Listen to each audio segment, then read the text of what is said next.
D'abord, il faut savoir reconnaître ses erreurs et je ne pensais pas, je l'avais d'ailleurs dit ici, que les Pays-Bas pouvaient battre le Brésil. Certes, je pensais que les Néerlandais pouvaient inquiéter les Brésiliens, mais pas les éliminer. Alors pourquoi cet exploit? Parce que ça reste un véritable exploit d'éliminer le Brésil quand même en Coupe du Monde. Parce que Sneijder et Robben sont des individualités ultra performantes en ce moment et peuvent déséquilibrer n'importe quelle équipe, que l'entraîneur est charismatique, au service des joueurs et que les Pays-Bas ont mis de côté leur querelle d'ego. Ils ont un mental, il y a quelque chose qui se dégage de cette équipe et franchement, ils m'ont vraiment surpris positivement. Bien sûr, les Pays-Bas ont réalisé un exploit parce que c'est toujours un exploit de battre le Brésil. Ce qu'on peut dire quand même, c'est qu'ils ont été bien aidés notamment par la tactique défensive voulue par Dunga. S'il avait gagné, certes, on aurait chanté ses louanges. Il a perdu en faisant jouer le Brésil contre nature.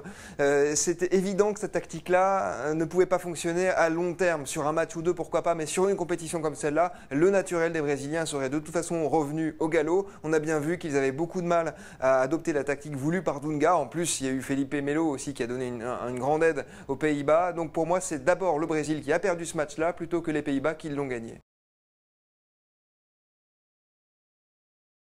Le Brésil, c'est le Brésil quand il gagne, quand il nous fait rêver. Donc là, on n'a pas compris au final. On pensait que cette équipe montait en puissance. On pensait qu'elle avait un corps, qu'elle avait une charpente qui lui permettrait de résister à tout, même si elle n'était pas diaboliquement brillante. Mais pas du tout. Elle s'est effondrée comme un château de cartes par sa charnière centrale qu'on disait la meilleure du monde. C'est un paradoxe absolu.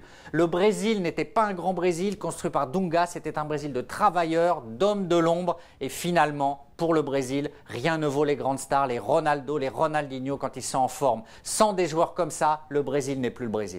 Le Brésil, bien sûr qu'il l'a déçu. On est toujours déçu quand on voit le Brésil se faire éliminer. Mais au-delà de cette déception, ce qui a surtout retenu l'attention, c'est que Dunga avait fait un choix, celui de faire jouer les Brésiliens contre nature. Et on a bien vu que ça ne portait pas ses fruits. Donc ils ont d'abord déçu par le résultat, mais ils ont surtout déçu dans le jeu. Et ils ont été ultra défensifs. Ils n'ont jamais aligné plus d'un attaquant pur en même temps sur ce match contre les Pays-Bas. Donc c'est surtout ça qui a déçu, je pense, les amateurs de football et de beaux jeux. C'est que le Brésil n'ait pas osé jouer dans sa nature en laissant en plus au pays des joueurs comme Pato, Ronaldinho, ou bien les deux jeunes de Santos, Neymar et Ganso. Je crois que c'est davantage les choix de Dunga qui ont déçu que le Brésil lui-même.